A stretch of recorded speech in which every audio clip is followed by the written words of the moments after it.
এই জন্য আমি এই ব্যাপারটা আজ হাইলাইট করতে চাই যে কি আসলে কোরআনকে অনন্য করেছে। আর ব্যক্তিগতভাবে আমি সম্মোহিত, আজ পর্যন্ত এই বইটির দ্বারা আমি সম্মোহিত। যতই আমি গবেষণা করি ততই আমি বসে বসে ভাবি, ওয়াও, আল্লাহ পাকের বাণী। এটি আমি ব্যক্তিগতভাবে করি, কারো উপর এটা চাপিয়ে দিচ্ছি না। আমি আমার নিজের মোহের কারণে এটা করে ফেলি। যারা জানে না তাদের জন্য বলছি, ইসলামিক স্টাডিজ কয়েকটি বিষয় বিভক্ত। কেউ যদি বলে সে ইসলাম নিয়ে পড়াশোনা করবে, সে কয়েকটি বিষয় নিয়ে পড়তে পারে। আরও 15 বছর আগে আমি সিদ্ধান্ত নিয়েছিলাম যে আমি শুধু আরবি ও কোরআন পড়ব। আর এই দুইটা বিষয় নিয়ে আমি এতই মুগ্ধ যে আমি আর কোনো কিছু নিয়েই পড়াশোনা করিনি। ইসলামের অন্যান্য বিষয় নিয়ে আমার প্রশ্ন আছে, হাদিস শিক্ষা, সিরাত শিক্ষা, আর অনেক ভাগ আছে, আইন, শরিয়া, থিওলজি ইত্যাদি। এসব বিষয় আমার মনে প্রশ্ন আসলে আমি আমার বন্ধুদের জিজ্ঞেস করি, যারা ওই সব বিষয়ে আলেম। ওদের জবাবই আমার কাছে যথেষ্ট। এসব বিষয়ে আমার প্রাথমিক জ্ঞানটুকু আছে, কিন্তু কোরআনের ব্যাপারে আমি আমার নিজেকে সামলাতে পারিনি। আমি আপনাদের সাথে তার মাঝে কিছু কিছু ব্যাপার শেয়ার করতে চাই, আপনাদের অন্তত কিছু ধারণা দেয়া যে কেন কোরআন সাহিত্যিক দিক দিয়ে অনন্য। আপনাদের তো বলেছিলাম এটা কি প্র্যাকটিস ছিল, মৌখিক না লিখিত? মৌখিক। তাহলে এটি একটি মৌখিকভাবে সংরক্ষিত টেক্সট। এখন আপনারাই আমাকে বলুন, কোনটা সংরক্ষণ করা কঠিন, লিখিত কিছু নাকি মৌখিক কিছু? মৌখিক। সবাই তাহলে স্বীকার করছেন মৌখিক এমন কোনো কিছু ঐতিহ্য সংরক্ষণ করে রাখা বেশ কঠিন। একটা উদাহরণ দিই, যদি আমি চুপি চুপি এরিকার কানে কিছু বলি আর তাকে বলি যে আপনি একইভাবে এটা পাশের জনকে বলুন, আপনি তার পাশে, সে তার পাশে, এভাবে পুরো ক্লাস। আমরা শেষ মানুষটার কাছে যদি যাই আর আমি এরিকাকে বলেছিলাম বব জোকে ধাক্কা মেরেছে, এরপর সে আরেকজনকে, এরপর সে আরেকজনকে, এভাবে চলেছে। আসল কথাটি কি ছিল? বব জোকে ধাক্কা দিয়েছে। এবং শেষ মানুষটির কাছে যাওয়া পর্যন্ত হবে বব জোয়ের বাড়ি পুড়িয়ে দিয়েছে, তার গাড়ি চুরি করেছে এবং গ্রামের সবাইকে মেরে ফেলেছে। মৌখিক প্র্যাকটিসে এমন কিছুই হয়ে থাকে। কেউ ইচ্ছা করে আসলে কথাটা পরিবর্তন করে না, কেউ ব্যাপারটাকে তার নিজের মতো করে বলতে যায় আর অল্প একটু পরিবর্তন করে ফেলে। কেউ অর্ধেক ভাগ, কেউ 1 ভাগ, আরেকজন 1 ভাগ, কেউ বা 2 ভাগ, এভাবে পরিবর্তন হয়। 2% কোনো ক্ষতি করার কথা না, তাই না? কিন্তু এটি যখন একটা বিপুল পরিমাণে লোকজনের মাঝ দিয়ে যায় তখন আর এটাকে চেনাই যায় না। এই ধরনের পরীক্ষা, এই ধরনের যোগাযোগ পরীক্ষা মনোবিজ্ঞানে সবসময় করা হয়। মৌখিকভাবে কিছু সংরক্ষণ করা প্রায় অসম্ভব, আর যতই এটা ছড়াবে ততই পরিবর্তিত হবে। এটাই যৌক্তিক। তুলনা করলে দেখা যাবে লিখিত কিছু সংরক্ষণ করা নিরাপদ। একেবারেই যে নিরাপদ তা নয়, এমন না যেন আমাদের ব্যাকআপ স্ক্যান কপি আছে, ক্লাউড ড্রাইভ আছে ওই সময়, কিন্তু এরপর নিজের স্মৃতি থেকে হয়তো আবার লিখতে হতে পারে। তাহলে আপনার কাছে কিছু লেখা থাকলেও সেটি 100% নিরাপদ নয়। এরপর এই লেখার সত্যতার ব্যাপারে কিছু সংশয় থাকতে পারে, আমার মতে সেটাও যৌক্তিক। কোনো লেখার উৎস নিয়ে কারো সংশয় থাকতেই পারে। কোরআনের যে যুক্তি, আমাদের নবীর যে দাবি, এমনকি ওই সময়ের কিছু সংশয়বাদীরা প্রশ্ন করেছিল যে তার উপর কি করে বই নাজিল হবে, তিনি তো পড়তেই পারেন না। তিনি যে কোনো বই লিখতে পারবেন না তা তো স্পষ্ট, কিন্তু তিনি তো পড়তেও পারেন না, তাহলে কিভাবে তিনি লিখবেন? এটি ছিল শুধুই মৌখিক। এরপরে বইটি যখন সংকলন করা হয় তখন এটি মৌখিক ছিল না, এটি লিখিত ছিল। কিন্তু ওই মৌখিক ক্রমে ছিল না যেটা আমি বলেছি, যেটি আরেকটা জটিলতা বাড়িয়ে দেয়। এখন মুগ্ধ করার ব্যাপার হলো, রাসূল সাল্লাল্লাহু আলাইহি সাল্লামের এই ক্যারিয়ারে রাসূল সাল্লাল্লাহু আলাইহি সাল্লাম 23 বছর কাটিয়েছেন একজন রাসূল হিসেবে। এই সময়ের মাঝে প্রায় লক্ষের কাছাকাছি মানুষ মুসলমান হয়েছে, আর এর মাঝে অনেকেই, বেশ কিছু মানুষ পুরো কোরআনটা মুখস্থ করেছে, পুরো আজকের 600 পৃষ্ঠা। আজকেও মুসলিম বিশ্বের সবচেয়ে জনপ্রিয় ঐতিহ্য হলো কোরআন মুখস্থ করা। এই মানুষগুলো শুধু কোরআন মুখস্থ করে বসে থাকেনি, বরং অনেক দূরের দেশে ভ্রমণ করেছে। তারা মূল ভূমি থেকে তখন বিচ্ছিন্ন। এমন না যে ইমেইলের মাধ্যমে তারা নিজেদের মাঝে যোগাযোগ রাখত। প্রাচীন যুগের ব্যাপার এটি, একবার চলে আসলে যোগাযোগের ব্যবস্থা নেই। যদি কোনো বার্তা পাঠাতেই হয় কয়েক মাস লেগে যেতে পারে, কারণ ঘোড়া তার মতো করে সময় নেয়। এই মানুষগুলো ছড়িয়ে পড়লো আর তারা তাদের নিজেদের গ্রামে কোরআন শেখানো শুরু করলো। এখন যদি আপনি যৌক্তিকভাবে দেখেন, এরকম অনুমান করতে পারেন যে 1 বছরের মাঝে তাদের মধ্যে 1000 রকম কোরআন থাকার কথা, থাকা উচিত। এরকম একটা মৌখিক টেক্সট অগণিত পরিবর্তিত রূপ থাকা উচিত ছিল, এমনটাই হওয়া উচিত। আমরা সময় টেনে আজকের দিনে 2013-তে চলে আসি। আরভিং মসজিদে কোরআন মুখস্থের একটা প্রোগ্রাম আছে। ছেলেপেলেরা এখানে কোরআন মুখস্থ করে, আমার মেয়ে কোরআন মুখস্থ করে পার্ট টাইম, আমিও কোরআন মুখস্থ করি পার্ট টাইম। এভাবে পার্ট টাইম করে আমি প্রায় অর্ধেকটা মুখস্থ করেছি। বেশ অলস আমি, এতদিনে আমার শেষ করে ফেলা উচিত ছিল। তো পার্ট টাইমে অর্ধেকটা মুখস্থ করেছি এই জন্য না যে আমার ফটোগ্রাফি মেমোরি আছে, বরং কি যেন আছে এই বইটাতে।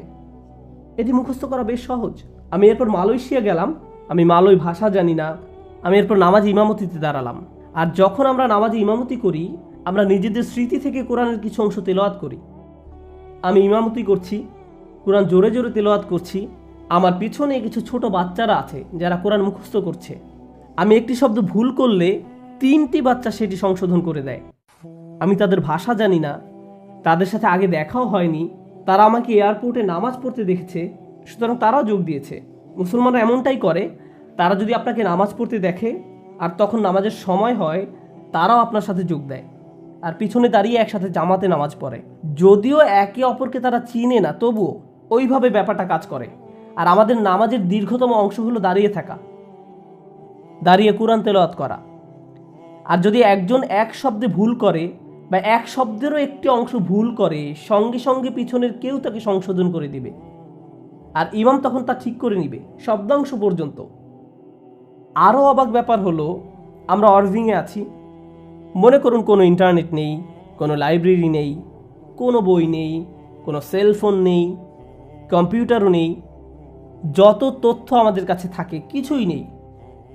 আমেরিকার সংবিধানের কোনো কপি নেই, বাইবেলের কোনো কপি নেই, কিছুই নেই, কোনো বই নেই, কোনো তথ্য নেই। আমি চ্যালেঞ্জ করতে পারি 24 ঘন্টার মাঝে আমরা কোরআন পেয়ে যাব অরভিংয়েই। আসলে পুরো অরভিংয়েও খোঁজার দরকার নেই, এখান থেকে 5 ব্লকের মাঝেই পাবো। পুরো কোরআনটা আমরা পেয়ে যাব। কেন? স্মৃতি। কিন্তু ওটাকে আবার লিখনীতে রূপ দিতে হবে। কিছু ছেলেপেলেকে বসিয়ে দিতে হবে, সবাই 1 পৃষ্ঠা করে লিখবে, হয়ে যাবে কিছুক্ষণের মাঝেই। লেখার পর তারা যদি একটা লাইব্রেরি কপির সাথে তুলনা করে, কি হবে?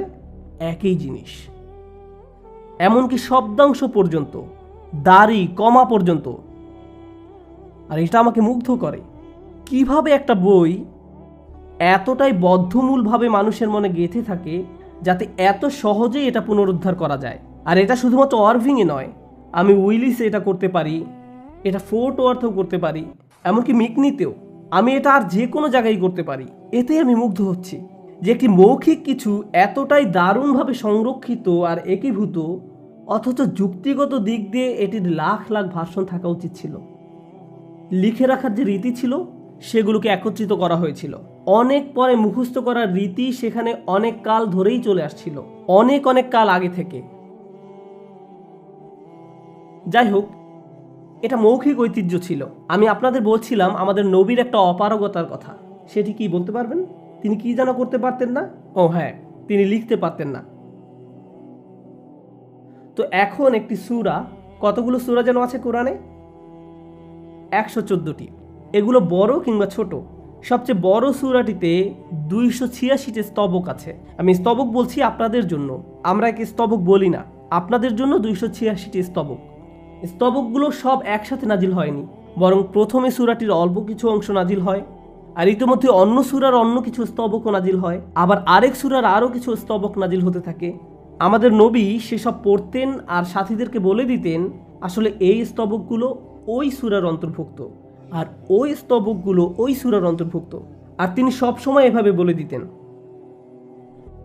তো তার কাছে ধরুন 20টি সূরা নাজিল হচ্ছে, সবগুলোই আংশিকভাবে, সবগুলোই অল্প অল্প করে নাজিল হচ্ছে, আর তিনি তার সঙ্গীদের বলছেন কোন স্তবক কোথায় বসবে।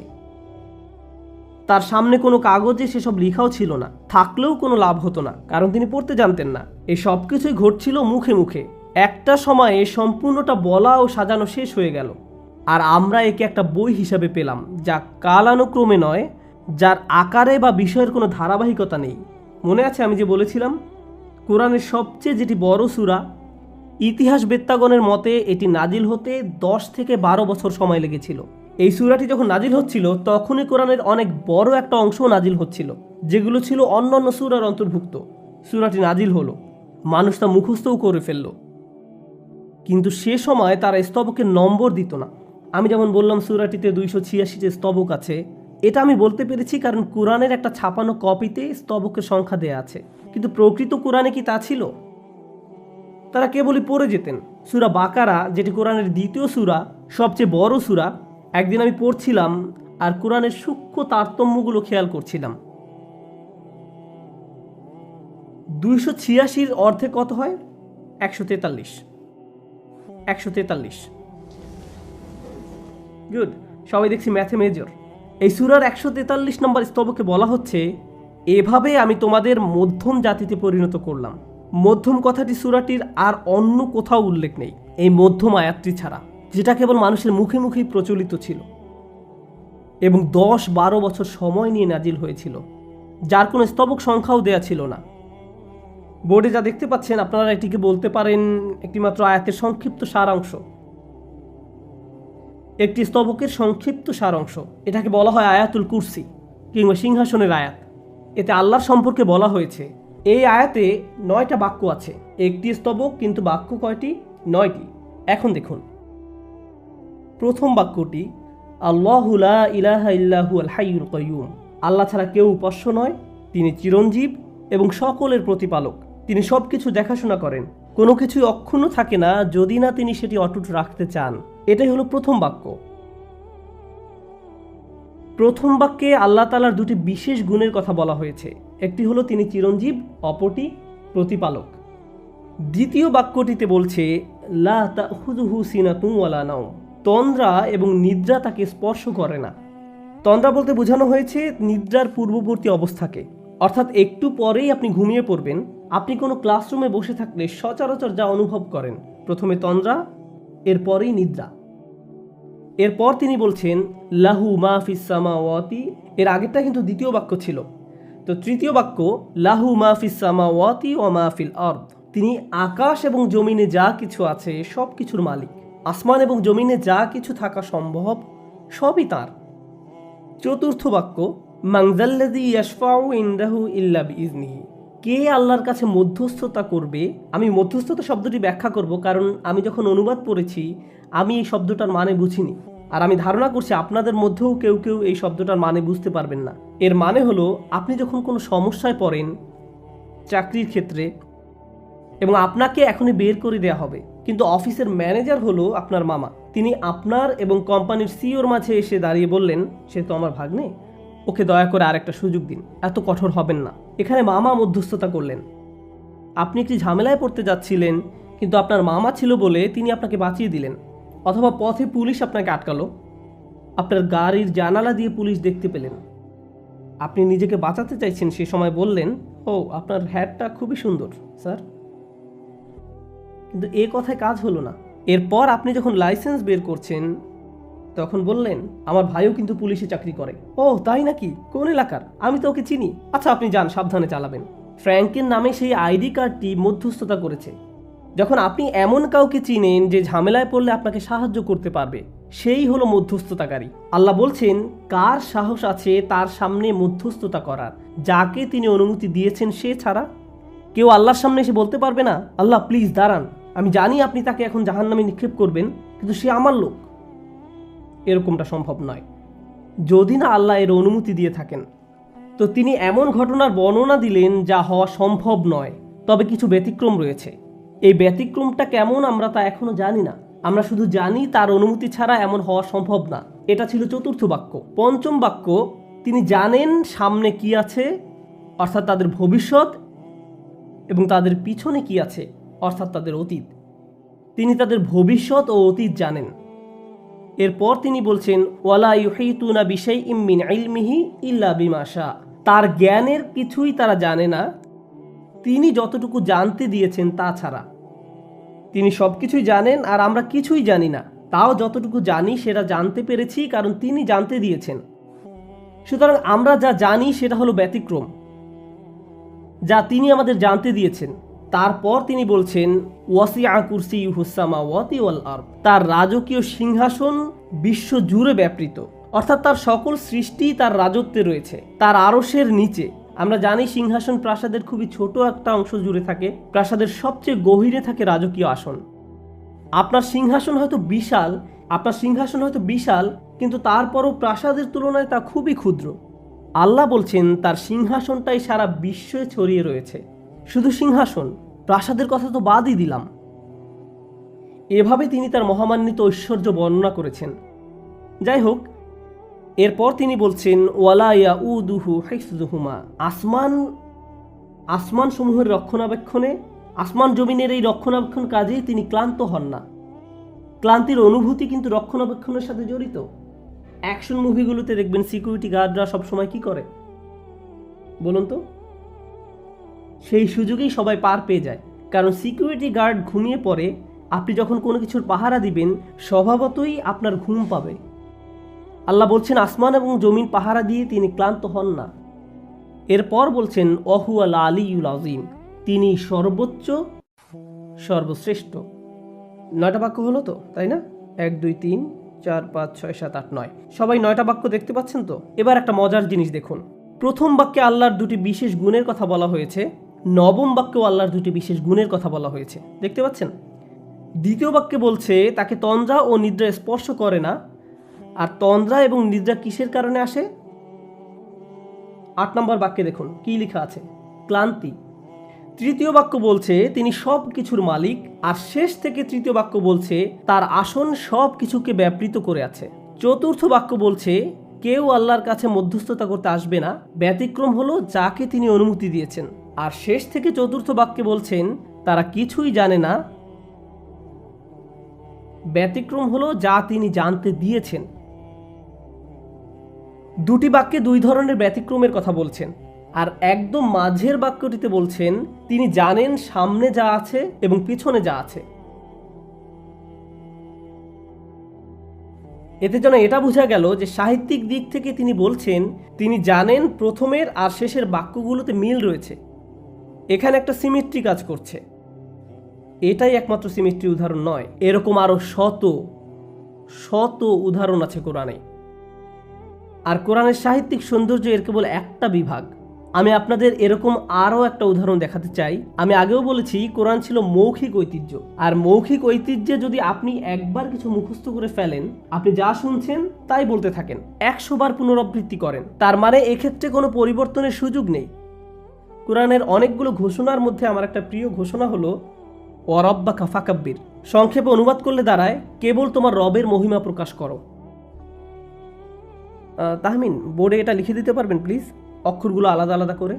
আপনি তো জানেনই আমি কি দেখাতে যাচ্ছি। আপনি যেহেতু এটা লিখবেন, আমি অন্য কিছু নিয়ে কথা বলি। বোর্ড মুছে ফেলুন, বোর্ড মুছে ফেলুন। আমি আপনাদের কোরআনের একটা গভীর বিষয়ের উদাহরণ দিতে চাই। কোরআনকে কিভাবে বিন্যস্ত করা হয়েছে সেই বিষয়ে। কোরআনে অনেক কাহিনী রয়েছে। আমার খুব প্রিয় একটা কাহিনী হলো জোসেফের কাহিনী, জোসেফের গল্প। কোরআনের 12 নম্বর সূরাটি জোসেফের জীবন কাহিনী নিয়ে। তাহমিন, আমি আরবিতে লিখব।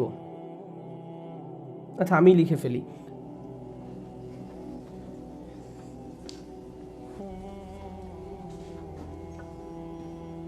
আমি জানি দেখতে খুবই কষ্ট হচ্ছে, তাও আমি আপনাদের বুঝিয়ে দেওয়ার চেষ্টা করব। এরপর জোসেফের কাহিনী বলবো। এখানে বলছে ওয়ারাব্বাকা ফাকাব্বির, অর্থাৎ কেবলমাত্র তোমার রবের মহিমা প্রকাশ করো। অনেকগুলো আয়াতের মধ্যে এটি একটি।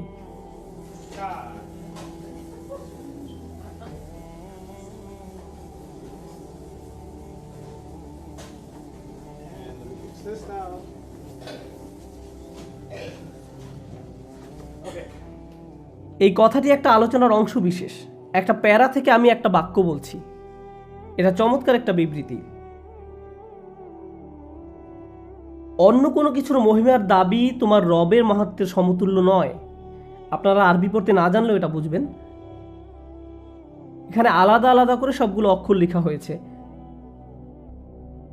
আরবি অক্ষরগুলোকে সাধারণত একসাথে লাগিয়ে লেখা হয়, কিন্তু আমি এখানে ব্লক লেটারে লিখেছি আলাদা করে, যাতে আপনারা বুঝতে পারেন। বোর্ডে প্রথম আকৃতিটি দেখতে পাচ্ছেন, ইংরেজি অক্ষর আর কে আরবিতে এইভাবে প্রকাশ করা হয়, রব শব্দটিতে এবং এই বাক্যের প্রথম অক্ষর এটি, শেষের অক্ষরটি কি? আপনারা একই রকম আকৃতি দেখতে পাচ্ছেন। এরপর দেখা যাচ্ছে দুটি বাটির মতো আকৃতি, যাদের নিচে একটি করে বিন্দু আছে, শেষেও ঠিক একই, দুইটা বাটির নিচে বিন্দু। এরপর একটা অদ্ভুত সুপারম্যানের মতো আকৃতি দেখা যাচ্ছে। একটা অক্ষর পরেই সেই সুপারম্যানকে আবার দেখা যাচ্ছে। এ ধরনের বাক্যকে বলা হয় প্যালিন্ড্রোম। ইংরেজিতে এমন প্যালিন্ড্রোম হলো বব, প্রেসকার, অ্যানা। আপনি যদি কোনো প্যালিন্ড্রোম সৃষ্টি করতে চান, আপনাকে অগ্রাধিকার দিতে হবে কিসের ব্যাপারে? ধরুন আপনি ইংরেজিতে প্যালিন্ড্রোম বানাতে যাচ্ছেন, আপনাকে কি নিয়ে ভাবতে হবে? কোনো উত্তর নেই। এরকম নীরবতায় যখন সবাই অপ্রস্তুত হয়ে যায়, আমার বেশ মজা লাগে। আপনাকে বানানের দিকটায় নজর দিতে হবে। কিন্তু আমরা যখন কথা বলি, আমরা সাধারণত আমাদের বক্তব্য নিয়ে বেশি চিন্তিত থাকি। আপনি কি বিষয় নিয়ে কথা বলবেন তা নিয়ে চিন্তিত থাকেন। কিন্তু প্যালিন্ড্রোম সৃষ্টি করতে হলে আপনাকে আপনার বক্তব্যের কিছু বিষয়ে আপোস করতে হবে, বানানের ব্যাপারটা ঠিক রাখার জন্য। আর বানান ঠিক রাখতে হলে আপনাকে মূল বিষয়ে কিছুটা পরিবর্তন করতে হবে। কারণ এক্ষেত্রে আপনি এটা ভাবছেন না আপনি কি বলতে চাইছেন, বরং ভাবছেন এটা কেমন শোনাবে, সেটাই অগ্রাধিকার পাবে। তো ইংরেজিতে যখন প্যালিন্ড্রোম লিখি, আমরা শব্দটির অর্থের বা প্রয়োগের দিকে বেশি নজর দেই না। বিবৃতিটি ছিল কেবলমাত্র তোমার রবের মহিমা প্রকাশ করো। এটা কি কোনো অপূর্ণাঙ্গ বাক্য? হ্যাঁ, আর এটা প্রকৃতপক্ষে একটা অনুচ্ছেদের অংশ। এমন না যে নবী একদিন বললেন যে দেখো দেখো এই আয়াতটা। অবশ্য সেটা সম্ভব না, কারণ তিনি কি করতে জানতেন না? পড়তে জানতেন না। তিনি যদি সকলকে অক্ষরগুলো দেখাতে চাইতেন, তাকে সে অক্ষরগুলো চিনতে হতো, কিন্তু তিনি তো আরবি অক্ষর চিনতেন না, তিনি শুধু বলে যেতেন। আর এই চমৎকার ব্যাপারগুলো আবিষ্কার হয়েছে শত শত বছর পরে কোরআনের ছাপানো কপি পাওয়াতে। এই আয়াতটা দেখো, না ওই আয়াতটা, এই যে এখানে একটা সিমেট্রি, আবার এখানে দেখো এই সম্পূর্ণ অনুচ্ছেদটাই সিমেট্রি। জোসেফের গল্প সম্পর্কে কিছু বলছিলাম। জোসেফের কাহিনী চমৎকার একটা গল্প, অত্যন্ত আকর্ষণীয়। এটা 12 নম্বর সূরা, যাকে 12 ভাগে বিভক্ত করা হয়েছে। জোসেফের গল্পের 12টি অংশ। গল্পের প্রথম 6 ভাগে সমস্যা তৈরি হয়েছে, আর পরবর্তী 6 ভাগে সেই সমস্যাগুলোকে সমাধান করা হয়েছে। প্রথম ভাগে তিনি একটি স্বপ্ন দেখেছিলেন, আর একদম শেষ ভাগে তার স্বপ্ন বাস্তবে রূপান্তরিত হয়েছে।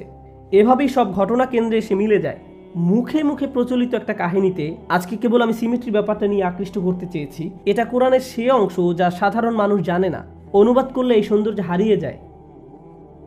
আমি কোরআনকে সাহিত্য হিসেবে পড়তে যাই, কিন্তু এই বিষয়গুলো আমাকে প্রবলভাবে আকর্ষণ করে, আমাকে মুগ্ধ করে। আমি আপনাদের এখন এমন একটা উদাহরণ দিব যেখানে সিমেট্রি নেই। এই উদাহরণ কোরআনের সূক্ষ্ম তারতম্যের, যেই সৌন্দর্য কোরআনের ভাষা অনুবাদ করলে হারিয়ে যায়। আপনারা মুসা আলাইহিস সালামের কাহিনী শুনেছেন, আমি মুসা আলাইহিস সালামকে নিয়ে কথা বলবো। মুসা আলাইহিস সালামের শিশুকালে একটা বিপজ্জনক খেলার অভিজ্ঞতা হয়েছিল। কিসের কথা বলছি বলতে পারেন?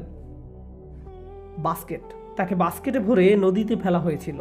একজন মা যিনি নিজের সন্তানকে খরস্রোতা পানিতে নিক্ষেপ করেন, একটা ঝুড়িতে ভরে। এই ঝুড়িটা অধিক ঝক্কি সহ্য করার জন্য উপযুক্ত কিনা সেটাকে আগেই পরীক্ষা করে দেখেছিলেন? অবশ্যই না, অবশ্যই না। তবে সেই মায়ের সামনে আর কোনো পথও খোলা ছিল না। তিনি বাচ্চাটিকে নিলেন এবং ঝুড়িতে ঢুকিয়ে পানিতে ছেড়ে দিলেন। ঝুড়িটা ভেসে যেতে থাকলো, এবং একটা সময় আসলো যখন তিনি আর সেটা দেখতে পাচ্ছিলেন না। আর সেই সময়টায় তার হৃদয় যেন কষ্টের সাগরে ডুবে যেতে লাগছিল। কোরআনে বলা হচ্ছে, ওয়া আসবাহা উম্মি মুসা ফারিগান ইন কাদাত লা তুবদি বিহি লাউলা আর রাবাতনা আলা কলবিহা লিতাকুনা মিনাল মুমিনিন। সকালে মুসার মায়ের অন্তর অস্থির হয়ে পড়ল। যদি আমি তার হৃদয়কে দৃঢ় করে না দিতাম তবে তিনি মুসাজনিত অস্থিরতা প্রকাশ করেই দিতেন। দৃঢ় করলাম যাতে তিনি থাকেন বিশ্বাসীগণের মধ্যে। এই আয়াতে বলা হয়েছে মুসা আলাইহিস সালামের মায়ের মন একেবারে অনুভব শূন্য হয়ে পড়েছিল। এতটাই কষ্ট হচ্ছে আপনার যে মানুষ আপনার চোখের সামনে হাত নাড়ালেও আপনি টের পাচ্ছেন না। খাওয়া দাওয়া বন্ধ করে দিয়েছেন, কথা বলেন না, সব সময় চুপচাপ থাকেন। আপনি মর্মাহত, আপনার মন আঘাতে জর্জরিত। এমনটাই ছিল মুসা আলাইহিস সালামের মায়ের মানসিক অবস্থা। এরপর বলা হচ্ছে ইনকাদাত লাতুবদি বিহি, তিনি আরেকটু হলেই মানুষকে সব বলে দিতেন আর নদীর দিকে হাত বাড়িয়ে বলতে থাকতেন, আমার বাচ্চা, আমার বাচ্চা। কিন্তু এই কাজটা করলে সমস্যা ছিল। কাদের কাছে খবর পৌঁছে যেত? ফিরাউনের সৈন্যদের কাছে। একজন মায়ের তার সন্তানের পিছনে ছুটে যাওয়ার স্বভাবগত বৈশিষ্ট্যকে তার নিজের মধ্যে চাপিয়ে রাখতে হয়েছিল। প্রথম কষ্ট ছিল তার সন্তানকে পানিতে ছেড়ে দিতে হয়েছিল, আর দ্বিতীয় কষ্ট ছিল তিনি সে কষ্ট কারো কাছে প্রকাশও করতে পারেননি। তিনি সেটা নিয়ে কারো কাছে হা হুতাশও করতে পারেননি। তিনি অন্যদের এই গোপন কথা প্রায় বলেই দিয়েছিলেন। লাউলা আর রাবাতনা আলা কলবিহা, আল্লাহ বলছেন আমি যদি তার হৃদয়কে দৃঢ়ভাবে বেঁধে না দিতাম, যদি এটাকে শক্ত করে না ধরতাম, একজন মায়ের পক্ষে যা করা যুক্তিযুক্ত ছিল তিনি তাই করতেন, যদি না আল্লাহ তার আবেগ সংযত করার ক্ষমতা দিতেন। লিতাকুনা মিনাল মুমিনিন, যেন সে তাদের অন্তর্ভুক্ত হয় যারা প্রকৃত ঈমানদার। যে কারণে আমি এই চমৎকার আয়াতটি নিয়ে কথা বলতে চাচ্ছি তা হলো তার হৃদয়ের কথা এখানে দুইবার বলা হয়েছে। মুসা আলাইহিস সালামের মায়ের মন নিয়ে দুইবার কথা বলা হয়েছে। একবার যখন তা অনুভব শূন্য হয়ে পড়ল, আর দ্বিতীয়বার যখন আল্লাহ সেটিকে দৃঢ় করলেন, তাই না? একবার হৃদয়ের শূন্যতা আর একবার আবেগকে ধরে রাখা হয়েছিল। মজার ব্যাপার হলো ইংরেজিতে হৃদয়ের জন্য কেবল একটা শব্দ রয়েছে, হার্ট। আরবি ভাষায় এর জন্য বেশ কয়েকটা শব্দ রয়েছে। কোরআনে প্রথম যখন তার মনের অবস্থা বলা হয়েছে তখন একটি শব্দ ব্যবহৃত হয়েছে, আর দ্বিতীয়বারে অপর একটি শব্দ ব্যবহৃত হয়েছে। প্রথমবার ফুয়াদ শব্দটি উল্লেখ করা হয়েছে, আর ফুয়াদ শব্দটি এসেছে আরবিতে ফাআদা থেকে, কোনো কিছু ঝলসানো। ফুয়াদ হলো একটা মাংসপিণ্ড যা আগুনে জ্বলছে, এটাই হলো ফুয়াদের অর্থ। আল্লাহ তার মনের অবস্থা বলছেন যেন তাতে আগুন জ্বলছিল। আরবিতে যখন কেউ উত্তেজিত হয়ে পড়ে, ক্রোধে, ভয়ে, দুঃখে, রাগে কিংবা অন্য যে কোনো কারণে যদি আপনি অত্যন্ত আবেগী হয়ে পড়েন, তখন হৃদয়কে আর হৃদয় বলা হয় না, তখন একে বলা হয় মাংসপিণ্ড যাতে আগুন জ্বলছে। কিন্তু যখন হৃদয় সুস্থিত থাকে, একে বলা হয় এমন মাংসপিণ্ড যার কেবল স্পন্দন আছে, কল্ব। কল্ব শব্দটির আসল অর্থ হলো পরিবর্তন, কারণ হৃৎপিণ্ড সর্বক্ষণ স্থান পরিবর্তন করছে, স্পন্দিত হচ্ছে। আয়াতটির প্রথম অর্ধাংশে ফুয়াদ শব্দটি ব্যবহৃত হয়েছে, আর দ্বিতীয় অর্ধাংশে ব্যবহৃত হয়েছে কল্ব। অন্য কথায়, এখন সহজ ভাষায় বলছি, প্রথম অর্ধাংশে হৃৎপিণ্ডকে একটা মাংসপিণ্ডের সাথে তুলনা করা হয়েছে যা আগুনে দগ্ধ, আচ্ছন্ন, যেটা ঝলসে যাচ্ছে। এখন বলুন, আয়াতের প্রথম অংশে কি ঘটেছিল? বাচ্চা পানিতে ভেসে চলে যাচ্ছিল আর তিনি নিজেকে সংবরণ করছিলেন। আর দ্বিতীয় অর্ধাংশে আল্লাহ সেই আগুন নিভিয়ে দিলেন, তাকে শান্ত করলেন যেন তিনি নিজেকে সংযত রাখতে পারেন। আর এখানে আল্লাহ যে শব্দটি ব্যবহার করেছেন তা হলো কল্ব, সাধারণ শব্দটি। কোরআনের এই বিষয়গুলো সেই মায়ের আবেগের চড়াই উতরাই হৃদয় বিষয়ক কেবলমাত্র দুটি শব্দের মাধ্যমে আল্লাহ বুঝিয়ে দিলেন। তার মানসিক অবস্থার সম্পূর্ণ চিত্র এখানে বর্ণিত হয়েছে। এই বিষয়গুলোই অনুবাদে পরিলক্ষিত হয় না, হারিয়ে যায়। কোনোভাবেই অনুবাদে তা সংরক্ষণ করা সম্ভব হয় না। কোরআনের অনুবাদ বিষয়ক আমার শেষ কথা, আমি যখন প্রথম এই জিনিসগুলো আবিষ্কার করলাম, আমি ভাবতাম আমার নিজস্ব প্রজেক্ট হলো, যেমনটা আমি আগেই বলেছি, আমি যখন প্রথম এই জিনিসগুলো আবিষ্কার করলাম, আমি ভাবতাম মানুষের এসব জানা উচিত, তাদের ধর্ম পরিবর্তনের জন্য নয়। এখানে মানুষকে ইসলাম ধর্মে ধর্মান্তরিত করার জন্য আমি আসি না। না, আমি শুধু মনে করি যে কোরআনে একটি স্মরণীয় কীর্তি, একটি অসাধারণ সংযোজন মানব জগতের লাইব্রেরিতে। আমরা অবশ্যই বিশ্বাস করি এটি আল্লাহ তাআলার কথা, এটা আমি বিশ্বাস করি এবং মুসলিমরা বিশ্বাস করে। আর আমি তো মনে করি মুসলিমরা আসলে নিজেরাই জানে না এই বইতে প্রকৃতপক্ষে কত সৌন্দর্য লুকিয়ে আছে। আমাদের মাঝে কত মুসলিম আছেন যারা জানেনই না এই বই থেকে তারা কতটা উপকৃত হতে পারেন। তো আমি চাচ্ছিলাম সবাই যেন এই বই থেকে সাহিত্যিক বিষয়ক শিক্ষা গ্রহণ শুরু করে, যাতে মানুষ যখন এই বই নিয়ে কথা বলবে তারা এর সম্পর্কে জেনে কথা বলবে, হোক সে মুসলিম কিংবা অমুসলিম। তাদের অন্তত এতটুকু জানা দরকার যে এই বই আসলে কি নিয়ে কথা বলছে, এবং অনুবাদের কারণে বিষয়গুলো যেন হারিয়ে না যায়। এজন্য আমি একটা ভিডিও সিরিজ করেছি কোরআন ভিত্তিক। তাতে আমি কোরআনের শুরু থেকে শেষ পর্যন্ত ব্যাখ্যা করেছি, আর আমি বিতর্কিত বিষয়গুলোর প্রতি বিশেষ নজর দিয়েছি। যেমন ধরুন, উদাহরণস্বরূপ কোরআনের একটি সমালোচিত আয়াত, তাদেরকে যেখানেই পাও হত্যা করো। হ্যাঁ, কোরআনে এই কথা আছে, আমি আপনাকে বলে দিচ্ছি। আর আমার এই আয়াত নিয়ে কথা বলতে মজা লাগে, আমি সত্যিই পছন্দ করি। কেন জানেন? কারণ আমি মনে করি যদি এই আয়াতের মর্মার্থ মানুষকে যথাযথভাবে বোঝানো হয়, এর অর্থের কোনো তারতম্য না করে, কোনো ফাঁকি দেওয়া ছাড়াই এই আয়াতের ঐতিহাসিক প্রেক্ষাপট থেকে সঠিকভাবে বিবেচনা করলে এই আয়াত নিয়ে কথা বলতে আমার বিন্দুমাত্র লজ্জাবোধ করবে না, বরং আমি এই আয়াত নিয়ে গর্ববোধ করি। আর আমি মনে করি যে কোনো সভ্য মানুষেরই একই অনুভূতি হবে। এই আয়াত নিয়ে কখনো সেভাবে কথাই বলা হয়নি। মাঝে মাঝে এমন হয়, আমি প্লেনে বসে আরবিতে কোরআন পড়ছি, আমার পাশের মানুষটি জিজ্ঞেস করলো আপনি কি পড়ছেন, আমি উত্তর দিলাম কোরআন, আর এ থেকে মজার আলাপ শুরু হয়। কিন্তু কখনো কখনো এই কথা শোনার সাথে সাথে একটা অস্বস্তিকর নীরবতা সৃষ্টি হয়। পাশের মানুষটির অবস্থা এমন হয় যেন এখন সিট পরিবর্তন করতে পারলেই সে বাঁচে। আবার মাঝে মাঝে মজার আলাপচারিতাও হয়, যেমন এই বইতে না বলা হয়েছে সবাইকে মেরে ফেলতে। আমি তার দিকে তাকিয়ে বলি, কিন্তু আপনি তো বেঁচে আছেন।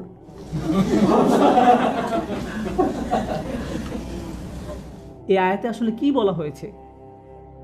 অন্য কোনো সেশনে আমি হয়তো আপনাদের কাছে তা ব্যাখ্যা করার সময় পাবো।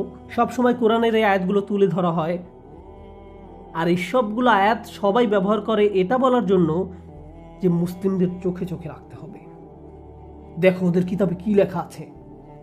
আমি এ ধরনের খেলা পছন্দ করি না। আর আপনারা খেয়াল করে দেখবেন, আপনারা চাইলে যে কোনো বইয়ের সাথে এই কাজটি করতে পারেন। যে কোনো ধর্মীয় ঐতিহ্যের সঙ্গে খুব সহজে এই খেলা খেলতে পারবেন। কিন্তু আপনি যদি সরল মনে কাউকে জিজ্ঞেস করতেন, আমি শুনেছি আপনাদের বইতে অমুক বিষয়ে কথা বলা হয়েছে, বিষয়টি আসলে কি প্রসঙ্গে বলা হয়েছে, আপনারা এই আয়াতটি কিভাবে 1400 বছর ধরে বুঝে আসছেন, অথচ কখনো এ নিয়ে কোনো সমস্যা হয়নি, আর বর্তমান সময়ে কেনই বা এ নিয়ে এত অরাজকতার সৃষ্টি হলো? এ ধরনের আলোচনা হওয়া খুবই জরুরি, আমাদের এসব বোঝা উচিত। আমি মন থেকে বলছি, একদম শেষে আপনাদের যা বলতে চাই তা হলো, এই বইটি একে এর প্রকৃত অর্থে বোঝার দাবি রাখে, যে অর্থে বইটি কথা বলছে। আর আমি আশা করি যে এক্ষেত্রে আমি সামান্য হলেও অবদান রাখতে পারবো। আর আপনাদের বলছি, বিশেষ করে যারা আজকে আমাদের অতিথি, আমি আপনাদের স্বাগত জানাচ্ছি আমার সাথে যোগাযোগ রাখার জন্য, কিংবা এই প্রশংসনীয় মানুষদের সাথে যারা এই অনুষ্ঠানটি পরিচালনা করছেন। আমি এই মসজিদের কোনো অফিসিয়াল সদস্য নই, আমি কেবল এই কমিউনিটির সদস্য। আমার স্কুল রাস্তার ওপারে, আমি সেখানে আরবি শিখাই, কিন্তু আমি সুযোগ পেলে এখানে আসি। যোগাযোগ রাখার জন্য আপনাদের সকলকে স্বাগত জানাচ্ছি। আমি বোর্ডে আমার ইমেল অ্যাড্রেস লিখে যাব, আপনারা ইমেল করতে পারেন, আমরা কথা বলবো যদি সময় হয়। আমার আসলে খুব একটা সময় হয় না, কারণ আমাকে অনেক জায়গায় যেতে হয় আর অনেক ক্লাস নিতে হয়, কিন্তু সময় পেলে আমরা একত্রিত হব, বসে কথা বলবো। আমার কোনো সমস্যা নেই এতে, আমি কিছুই মনে করি না। কারণ আমি মন থেকে বিশ্বাস করি যদি মুসলিমরা অমুসলিমদের আর অমুসলিমরা মুসলিমদের সঠিকভাবে চিনতে পারে, তবে আমরা হতে পারি এমন দৃষ্টান্ত যে সমাজে মানুষ শুধু একে অপরের সাথে বসবাস করছে না, একে অপরকে সহ্য করছে না, বরং একে অপরকে সাহায্য করছে এবং শ্রদ্ধা প্রদর্শন করছে। সহনীয়তা কোনো কৃতিত্ব নয়, আমার মনে হয় না সহনীয়তা কোনো অর্জন, তবে সম্মান বোধ একটা অর্জন। আপনি কাউকে সম্মান প্রদর্শন করতে পারবেন না যদি আপনি তাকে না চিনতে পারেন। তবে এর জন্য আমাদের কষ্ট করতে হবে, মুসলিমদেরকে এবং অমুসলিমদেরকেও। আমরা যারা এমন উদ্যোগ নিতে চাই, আমি আপনাদের প্রশংসা করি যারা এখানে এসেছেন এবং যারা এই ধর্ম সম্পর্কে ও এই ধর্মাবলম্বী মানুষ সম্পর্কে আরও জানার চেষ্টা করছেন।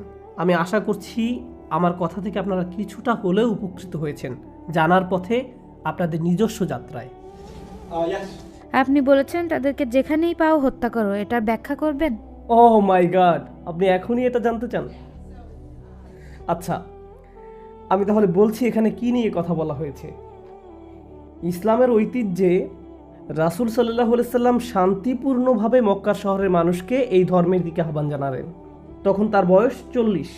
তিনি এই ধর্মের প্রতি সবাইকে আমন্ত্রণ জানালেন। তার প্রতি যা নাজিল হয়েছে তিনি তা পড়তে লাগলেন। কেউ কেউ তাকে মেনে নিলেন, তবে বেশিরভাগ মানুষই মানলেন না। তারা বরং এতে আরও বেশি ক্ষুব্ধ হতে লাগলো। ফলস্বরূপ তাকে মেরে ফেলার বেশ কিছু প্রচেষ্টা চালানো হলো। এরপর যারা নবীকে মেনে নিলেন তাদের প্রাণহানির চেষ্টা করা হলো। এটা এমন একটা পর্যায়ে চলে গেল যখন তাদের পক্ষে সেখানে আর বসবাস করা সম্ভব হচ্ছিল না। তারা গোপনে পালিয়ে যেতে বাধ্য হলেন, ফেলে গেলেন নিজেদের ব্যবসা বাণিজ্য, নিজেদের ঘরবাড়ি, কিছু কিছু ক্ষেত্রে তাদের পরিবার পরিজন, এমনকি কয়েকজনকে যন্ত্রণা দিয়ে মেরেও ফেলা হয়েছিল। কিন্তু তারা পাল্টা কোনো প্রতিশোধ গ্রহণ করেননি। তারা অন্য একটা শহরে পালিয়ে যায়, যেখানে তাদেরকে স্বাগত জানানো হয়। ওখানকার বেশিরভাগ মানুষই ধর্মটিকে গ্রহণ করে নেয়। ওখানকার খ্রিস্টান ও ইহুদি সম্প্রদায়কে নিয়ে এক ধরনের বহু সমন্বিত সরকার গঠন করা হয়। এইভাবে তারা একটা সমাজ গঠন করে। এখন আমরা যদি রাষ্ট্রবিজ্ঞানের পরিপ্রেক্ষিতে দেখি, তাদের অবশ্যই অধিকার আছে ওই শহরের বিরুদ্ধে লড়াই করার। কারণ কি আছে ওই শহরে? তাদের বাসস্থান, তাদের নিজেদের ঘর বাড়ি থেকে তাদেরকে বের করে দেয়া হয়েছে কোনো কারণ ছাড়াই। আগ্রাসন চালানো হয়েছে তাদের বিরুদ্ধে। তাদের একমাত্র অপরাধ ছিল বিশ্বাস করা। কাউকেই তার বিশ্বাসের জন্য অত্যাচার করা উচিত নয়। শুধু যে ইসলামে আছে তা নয়, ওই সময় যদি জাতিসংঘ থাকতো তারাও এতে সায় দিত। এখন এই যুদ্ধ শুরু হলো, এটা চলতে থাকলো, কয়েকটা লড়াই হয় এবং যুদ্ধ শেষে মুসলিমরা জিতেও যায়। আর কিভাবে জিতে? মুসলিমরা প্রায় 10,000 সৈন্য নিয়ে শান্তিপূর্ণভাবে মক্কায় প্রবেশ করে। এই সংখ্যা দেখে তারা আসলে হতবিহ্বল হয়ে পড়ে। মুসলমানরা মক্কায় প্রবেশ করে নামাজে দাঁড়িয়ে যায়। মক্কাবাসীরা তাদের হাতিয়ার ফেলে দেয়, তাদের সংখ্যা এত বেশি ছিল।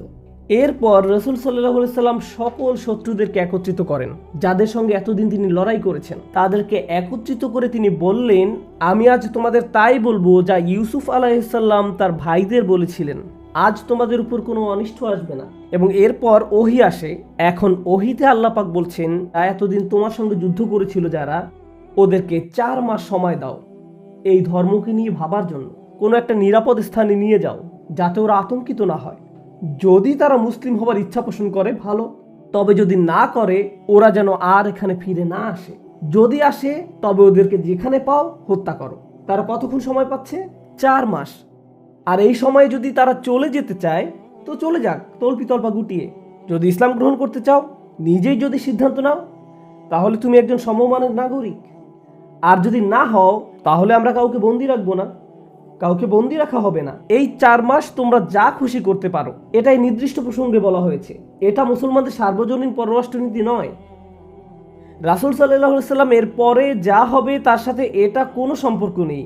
কারণ আমরা বিশ্বাস করি যে আল্লাহর শাস্তি, যেমন নূহ আলাইহিস সালামের সময়ে বন্যা, ভূমিকম্প অথবা আকাশ থেকে আগুনের উল্কা, শহর মাটির সাথে মিশে যাওয়া, এই রকম যে শাস্তিগুলো আল্লাহ পাকের, এগুলো তখনই আসে যখন একজন নবী সশরীরে ওই জাতির সঙ্গে উপস্থিত থাকেন এবং তাকে অস্বীকার করা হয়।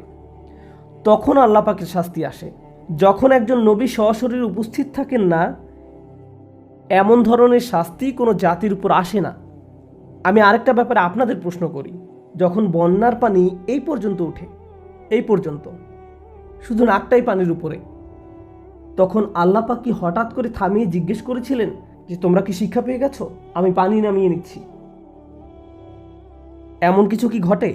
আগুনের উল্কা যখন পড়ছিল আকাশ থেকে, কারো মাথায় পড়ার ঠিক আগ মুহূর্তে আল্লাহ পাক কি সেটা থামিয়ে দেন? আর বলেন তোমরা কি আর আল্লাহর শাস্তি নিয়ে মস্করা করবে? এরকম কিছু কি কখনো ঘটে? একবার যদি শুরু হয় এটাকে আর থামানো যায় না। এটাই আল্লাহর প্রথা, এটা ইসলামিক প্রথাও সত্য। আবার বাইবেলে যে গল্পগুলো আছে তাতেও আমরা এর সত্যতা দেখি। আমরা এটাই বিশ্বাস করি। এখন আমাদের রাসূল সাল্লাল্লাহু আলাইহি সাল্লামের ক্ষেত্রে শাস্তি কোনো আগুনের উল্কা ছিল না, কোনো ঘূর্ণিঝড় বা বন্যা ছিল না। শাস্তি ছিল ওই মুসলিম বাহিনী যারা মক্কা দখল করে নিল। আল্লাহর প্রথা অনুযায়ী ওই সব লোক যারা আল্লাহ পাকের বিরুদ্ধে লড়াই করে তাদের কি করা হয়? ধ্বংস করে দেয়া হয়। কিন্তু আল্লাহ পাক এবার আযাব থামিয়ে বলছেন 4 মাস তোমাদের সময়। এভাবে শাস্তি আর কখনো থামানো হয়নি।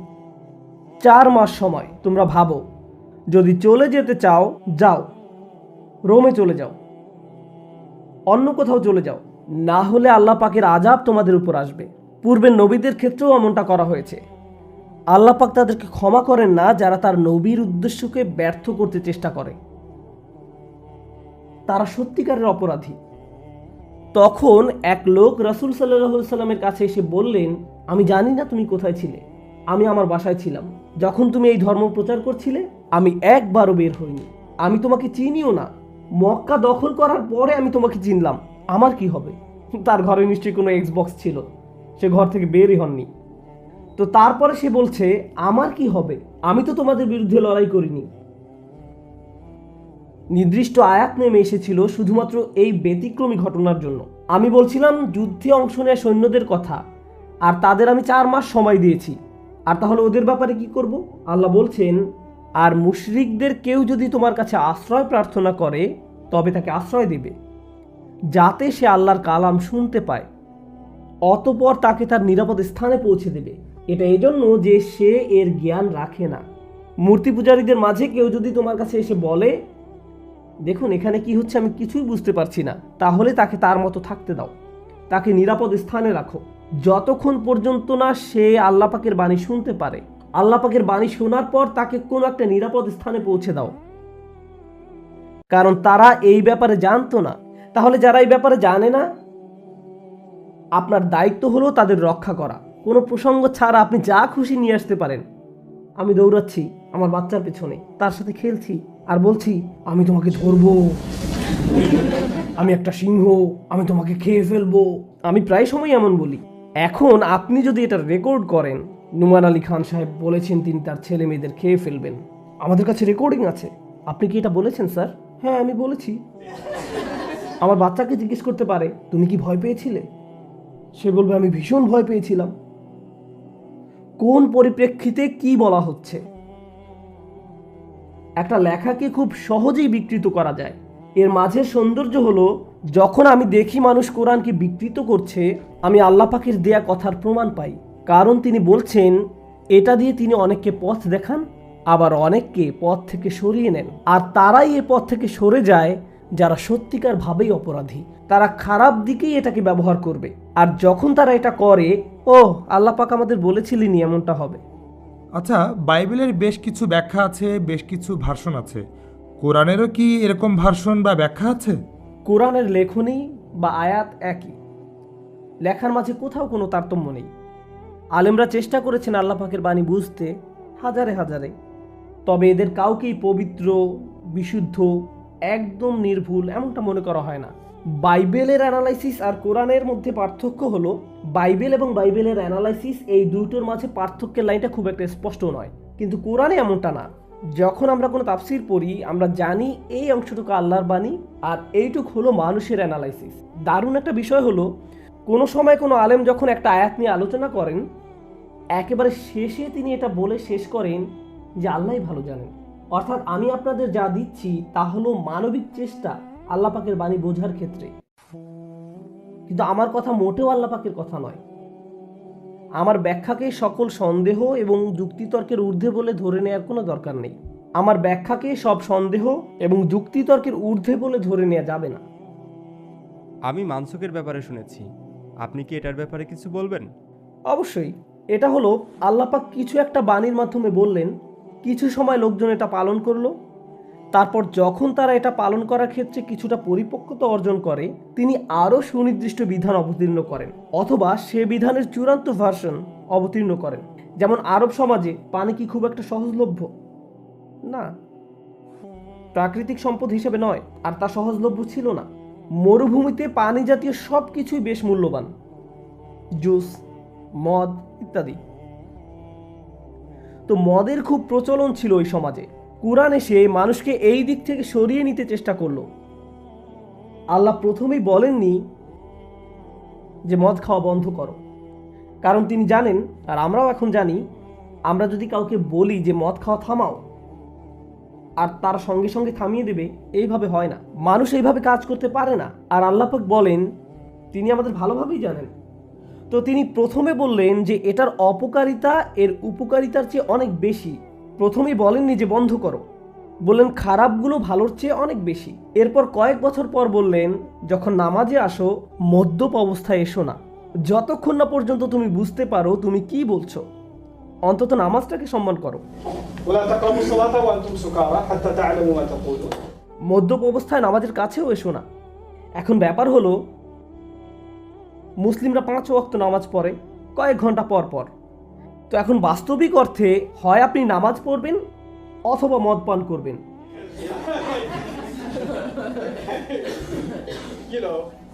আর মদ খেলেও এখন আপনি আর বেশি খেতে পারবেন না। কেন? খুব বেশি খেলে আরো বেশি সময় লাগবে ঘোর কাটতে, নামাজ কিছুক্ষণ পরেই। সুতরাং আপনি যদি এই আদেশটি পালন করতে চান, আপনার পক্ষে আর শান্তিতে মদ খাওয়া সম্ভব না। এরপর শেষ আদেশ আসে এই ব্যাপারে যে এটি শয়তানের একটি হাতিয়ার, এটা থেকে তোমরা দূরে থাকো। অতএব তোমরা কি এখনো নিবৃত্ত হবে না? মদ পান সম্পর্কে এটাই ছিল চূড়ান্ত আদেশ। এটাই হলো অ্যাব্রোগেশন, অর্থাৎ কিছু হালকাভাবে প্রথমে দেয়া হয়েছিল, এরপর আরেকটু, তারপর আরো একটু। একেবারে শুরুতেই বলা হয়নি যে এটি শয়তানের হাতিয়ার, তোমরা থামো, আমি ব্যক্তিগতভাবে নিজেই দেখি এর ফল। আমি আপনাদের বলছি না যে আপনারা মদ খান বলে আপনারা শয়তানের অনুসারী বা এমন কিছু, আমি এটা বলছি না। কিন্তু আমার সমাজে আমি মদের কুফল ঠিকই দেখি, সহজেই দেখা যায়। অপরাধ সংগঠনের পরিসংখ্যানের দিকে তাকান, আপনি নিজেই বলতে পারবেন। এর কুফল জানতে চান? কোনো এক শুক্রবার রাতে বেরিয়ে পড়ুন, কতজন মানুষ? আমি ঠিকই বিশ্বাস করি, খুব বেশি ব্যাখ্যার প্রয়োজন নেই। তো আল্লাহ বললেন এর কুফল এর সুফলের চেয়ে বেশি। কেউ হয়তো বলবে এটা আপনার রক্ত সঞ্চালনে বেশ উপকারী, রিল্যাক্স করতে সাহায্য করে, আরো কত কি।